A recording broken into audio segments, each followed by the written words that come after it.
so today, this video is about why we encourage people to float more than once.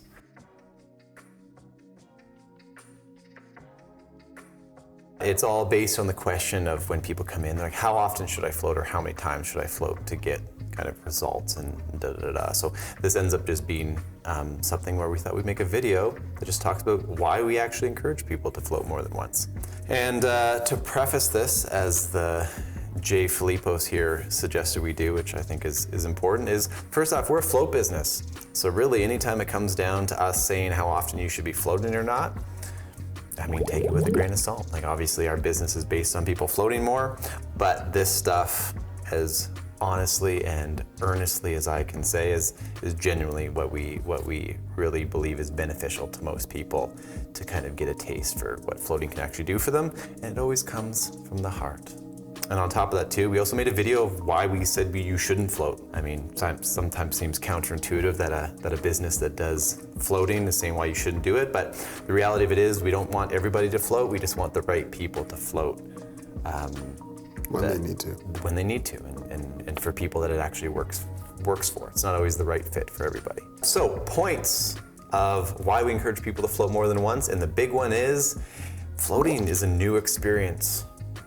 Ooh. For most people. I mean, this doesn't really even apply if you floated before. So for anybody that this question applies to, it's a new experience.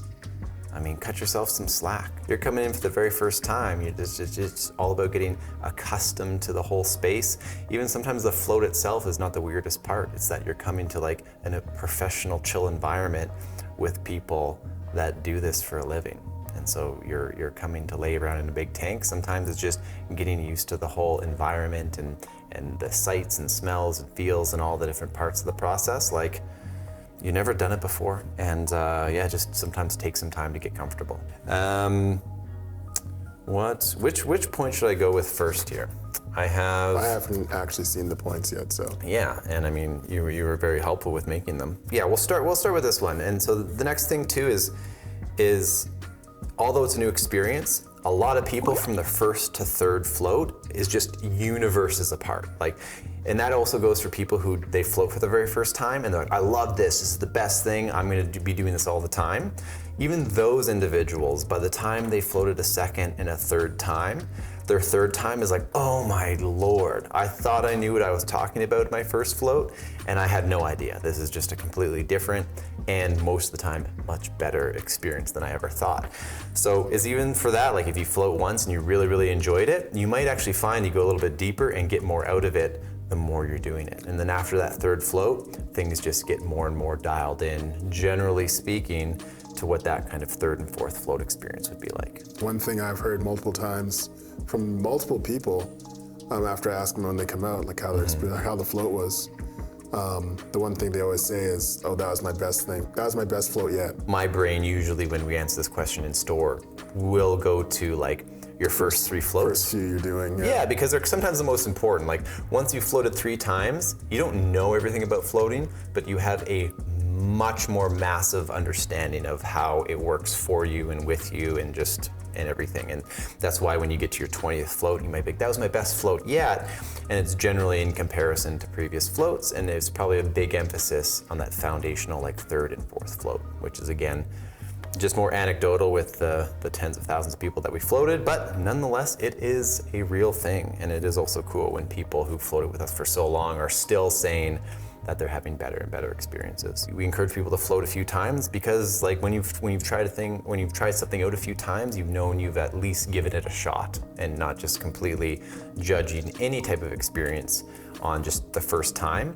And that was the third one. I was thinking about bringing that up before that point that I just brought up. What have you ever done in your life that you were just incredibly beyond amazing at the very first time you did it, or even just had like a very in-depth understanding of that experience?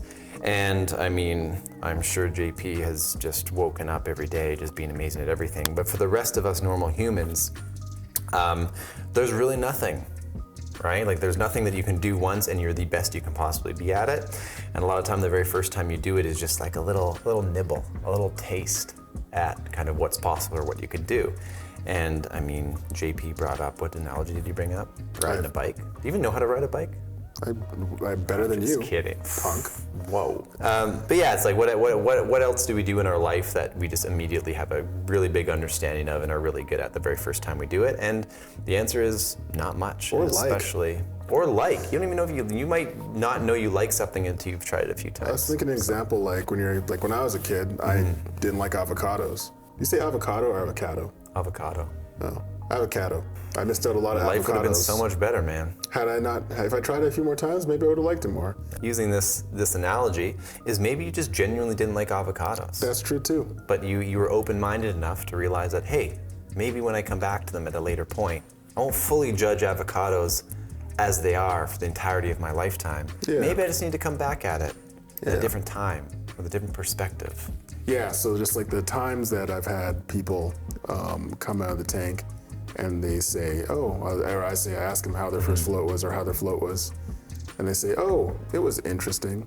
Like, it's a very nice way, and especially being in Canada, it's a very nice way of being like, I didn't enjoy that at all. Yeah. And you kind of see. Like, I'm not sure what to think. I'm not sure what to think. And like a large part of that too is because the next thing I usually say is like, were you like cognizant the entire time? And they're like, yeah. So I was like, so it just felt like, you're just lying in a tank of water for an hour. And they're like, yeah. I was like, okay, cool. So you didn't get into that kind of state whatsoever. And that's also a big portion of why we also encourage people to try floating multiple times too, is because sometimes when you go in there and you could do this the first time, it might happen the 8th time, it might happen the 100th time. Sometimes your brain just doesn't let you get into it.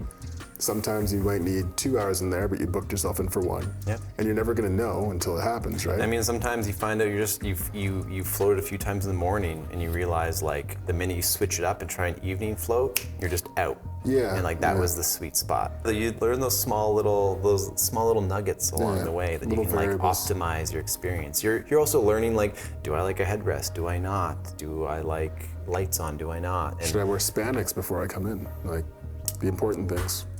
we should probably do a full video on that, shouldn't we? On spandex. Or a full video in spandex. Whoa! Anyways, that's pretty much the summary is there's all the different parts of like, it's a new experience, cut yourself some slack, especially when you're coming in for your first time float. A lot of what's happening in your first float doesn't really have any relevancy on the actual float and has more to do with the fact that you're coming to a new business and space and you're just more hyper aware of everything. And once you get more accustomed to the experience, more relaxed, and you can go a little bit deeper, you get a little bit more. I mean, you might just find after a few floats, you just don't actually like floating, which is totally cool as well, but at least you gave it a shot and you kind of gave yourself an opportunity to try it out.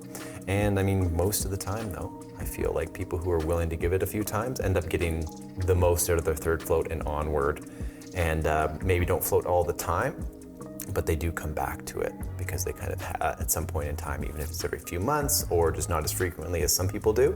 Because again, in previous videos, we've talked about people who float like every single week.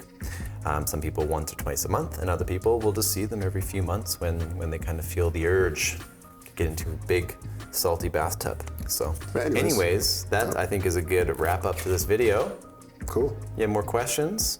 Me? More comments? Oh, the I'm audience. talking to the audience here. Oh, sorry. I'll Do you stop have more interrupting. questions or comments or suggestions or additions or you want to Subtractions. tell a really good joke? I don't know.